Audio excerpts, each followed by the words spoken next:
Hey, salut à tous, c'est Thibaut et bienvenue dans cette vidéo. Aujourd'hui, je suis super heureux de te retrouver pour une nouvelle série de vidéos. Ça va être une série de vidéos sur le guide ultime Instagram. Je vais te montrer comment, étape par étape, tu vas pouvoir atteindre de 0 jusqu'à tout là-haut. Tu vois là, 100 000 abonnés comme j'ai pu le faire personnellement. Dans cette série de vidéos justement, je vais te montrer les choses à faire, à ne pas faire, ce qu'il va falloir éviter, ce qu'il va falloir mettre en place pour atteindre des sommets pareils. À chaque vidéo correspondra une nouvelle partie importante d'Instagram. Aujourd'hui, on va parler du profil. Qu'est-ce que j'entends par profil? On va parler de la photo de profil, de l'username, du pseudo, de la description et des stories à la une. Mais avant d'aller plus loin, comme d'habitude, je vais te demander s'il te plaît, si tu es un mec gentil ou une fille gentille, je t'invite à me laisser un petit pouce vers le haut, ça m'aiderait énormément et ça remercierait mon travail. Tu peux aussi aller cliquer juste ici, tu t'abonnes, tu actives la cloche de notification et tu pourras aller checker les petits liens qui sont dans la description.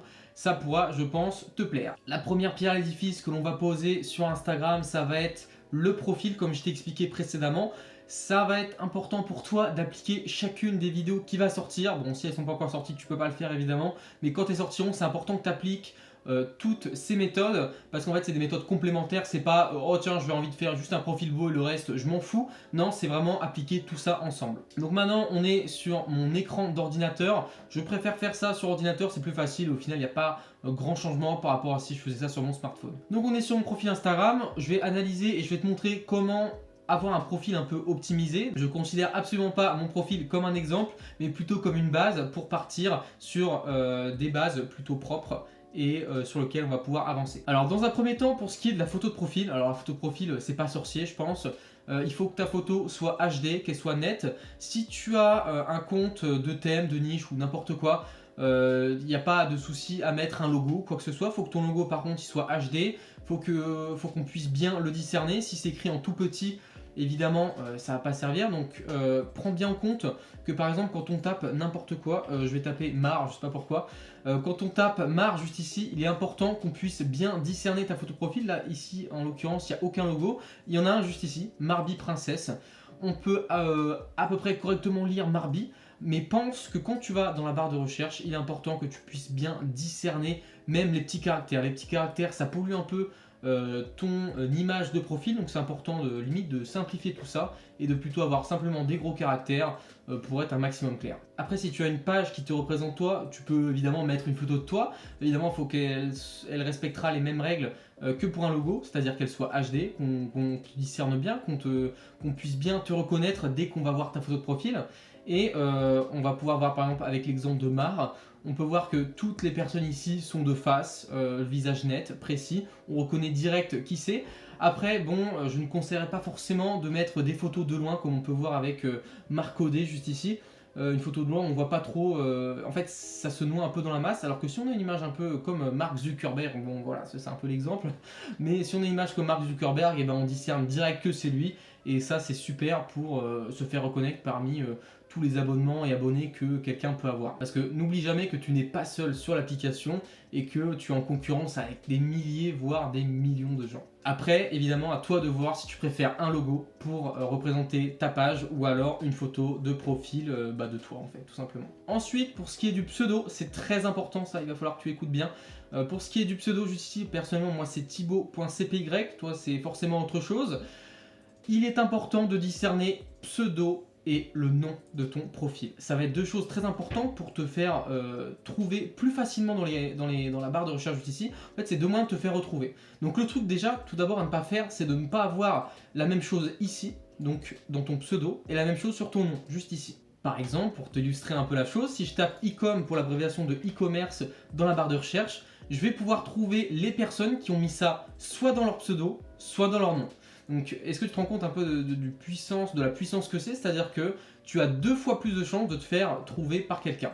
Donc par exemple, si je tape Bruno, eh ben, je vais pouvoir peut-être potentiellement trouver Ecom Bruno, mais si je tape Ecom, eh ben, je vais pouvoir aussi potentiellement le trouver. C'est la même chose par exemple pour Ecom Musa, si je tape Dropshipping FBAds ou SMMA, j'aurai une chance, alors je sais pas c'est sur combien parce que ça dépend si son profil est important ou s'il a beaucoup d'abonnés, mais si je tape un de ces termes, et ben j'aurai une chance de tomber sur lui. Donc l'importance de diversifier ton username et ton nom de profil. On passe maintenant à la petite règle qui s'applique aux petites lignes juste ici. Alors ça va être très rapide, très simple, mais c'est absolument respecté si tu veux pas perdre certains followers. Donc ici on a le nombre de posts, on a le nombre de followers et de following, donc le nombre d'abonnements et d'abonnés. Il faut absolument, et j'insiste encore une fois sur la question, il faut absolument que ton nombre d'abonnements soit inférieur à ton nombre d'abonnés.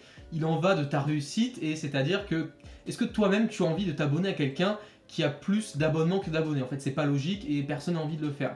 Donc, mon conseil, c'est d'avoir 1 pour 10. C'est d'avoir, par exemple, 100 abonnements pour 1000 abonnés. En fait, un ratio assez acceptable. En fait, le but, c'est d'avoir le ratio le plus bas possible. Après, si tu peux pas avoir moins que ça, ou si tu es obligé d'avoir un peu plus que ça, ben, pas de souci. Mais vraiment, le gros du truc, c'est que tu dois être un ratio, genre, c'est-à-dire que ton nombre d'abonnements doit être inférieur au nombre d'abonnés.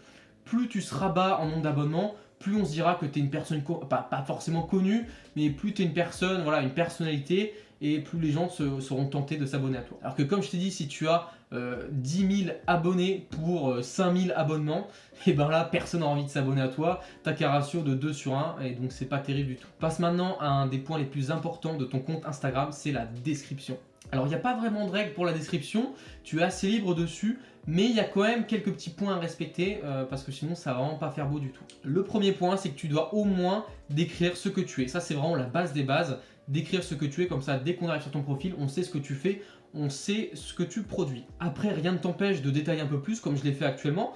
Regarde, ici je parle du domaine dans lequel j'agis, e-commerce et social media. Ensuite, bon, je mets à quoi je sers, à quoi je vais te servir. Et ensuite, ça c'est important pour si tu as un site internet, un site de dropshipping peut-être, ou même une vidéo YouTube, faire un petit appel à l'action juste ici. Ça c'est toujours la dernière partie de ta description si tu en as une. Évidemment, si tu n'as pas d'appel à l'action, bah voilà, tu peux économiser une ligne. Mais du coup, tu mets ton appel à l'action et tu mets ton lien juste en dessous. Comme tu peux le voir, ma description est vraiment structurée. Les premières lignes ne dépassent pas celles du dessous et la dernière ligne vraiment dépasse toutes les autres. C'est vraiment beaucoup plus joli, beaucoup plus esthétique à mon sens personnellement. Je trouve ça beaucoup plus joli que si c'était un peu dans le désordre.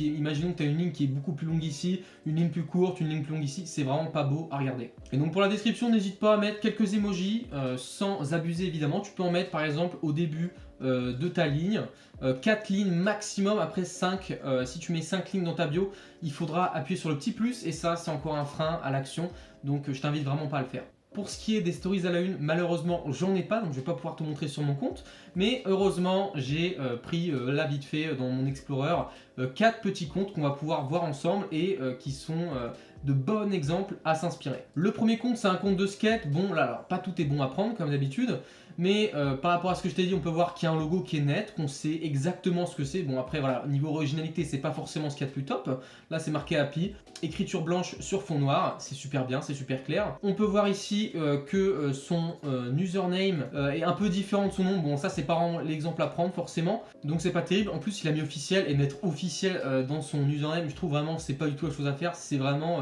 ça fait cheap, ça fait un peu Lidl je trouve. Après, il a, comme je te l'ai dit, un ratio d'abonnements super bien. 144 abonnements pour 18 000 abonnés, c'est parfait. Franchement, il n'y a rien à dire. Pour sa description, bon, tu vois, c'est pas très beau évidemment quand on voit ce genre de choses. C'est vraiment pas très beau. Il y a une ligne qui est plus longue ici, une ligne qui est plus courte.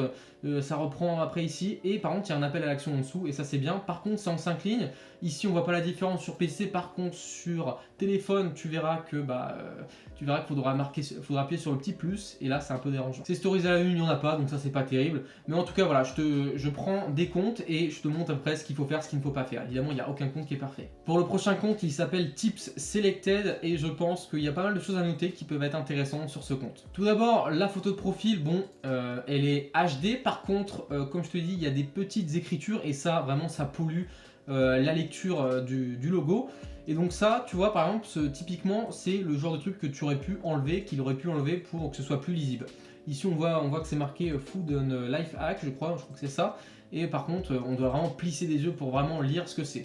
Donc là, il faudrait laisser juste type selected, peut-être agrandir un peu les traits. Et là, je pense qu'on serait OK sur le logo. Pour ce qui est de l'username et du nom de profil, il a vraiment super bien fait. Il s'est appelé Tips Selected et en dessous, dans son nom, il n'a pas du tout repris ce nom-là, et c'est vraiment bien joué à lui.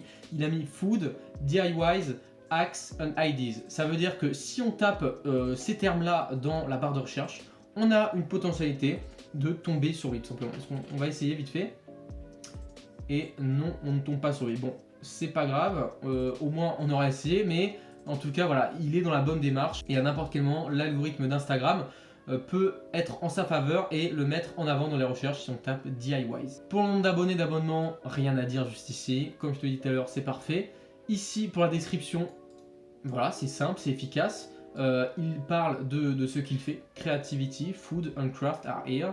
Avec un petit smiley pour améliorer la visibilité, que ce soit pas juste un pavé à lire et pas agréable. Ici, un peu de rouge, ça met un peu de gaieté dans tout ça. Et ensuite, il met un petit espace, juste ici, avec un appel à l'action, avec un lien juste ici. Bon, j'ai cliqué sans faire exprès, avec un petit lien. Donc ça, c'est vraiment ultra optimisé et c'est la chose que je vous conseille de faire si vous en avez un. On va donc passer au dernier compte de ces exemples, c'est le compte d'un ami à moi qui je pense est vraiment super bien optimisé. On va tout d'abord voir son logo. Son logo, il est vraiment aux petits oignons, on va dire. On voit clairement mental de winner, donc ça représente vraiment le nom de son profil en fait. C'est super compréhensible, super lisible. Au niveau des followers et following, c'est parfait, il n'y a rien à dire. Au niveau du username et du nom, encore une fois, rien à dire non plus. Citation Mindset Business. C'est-à-dire que si on tape mental de winner, on a une chance de tomber sur lui dans la barre. Et si on tape citation, mindset ou alors business, on aura encore une fois une chance de le trouver. Dans sa description, on peut voir qu'il a mis des caractères dans une différente police. C'est-à-dire que sur Instagram, il y a moyen de mettre en gras, en italique, en souligné. Enfin, il y a plein de moyens pour mettre en valeur. Et ici, c'est très bien ce qu'il a fait. Il a mis une ligne sur deux pour que vraiment ça ressorte par rapport au reste. Il a mis un petit smiley au début de chaque phrase et franchement le résultat est tip top. En plus il a vraiment super bien accordé les smileys avec le branding de son compte Instagram qui est à peu près le jaune doré et évidemment avec le petit appel à l'action à la fin qui fait plutôt plaisir. Et enfin des stories à la une qui sont plutôt propres, franchement c'est plutôt validé. Ça c'est le genre de choses qu'il faut faire en fait. Et pas comme certains le font, tu vois, mettre des stories à la une juste avec une image en miniature qui sont inclus dans cette story. Là, tu peux faire directement une illustration, un logo exprès pour cette story à la une pour que ça fasse beaucoup plus professionnel. Là dès que tu arrives sur ce profil, tu as l'impression que c'est vraiment super professionnel, c'est direct accordé, les couleurs ressortent. Et chaque image est faite pour une story à la une précise. Wallpaper, c'est un logo par exemple de téléphone. Le type, c'est l'ampoule pour dire waouh, Eureka, j'ai trouvé. Tu as compris l'idée, je pense que tu es pas bête. Donc voilà, franchement, c'est super intéressant et je valide totalement ce compte. Et vraiment, c'est un compte qu'il faut s'inspirer. Voilà, c'est tout pour moi. J'espère que le premier épisode de cette série du guide ultime Instagram t'a plu. En tout cas, j'ai pris un maximum de plaisir à la faire. J'espère que je t'ai apporté un maximum de valeur également. N'hésite pas à me laisser ton meilleur pouce en l'air. Tu peux aussi aller cliquer ici pour t'abonner et activer la cloche de notification. En tout cas, c'était Thibaut. Je te dis à une prochaine pour une prochaine vidéo. Allez, ciao!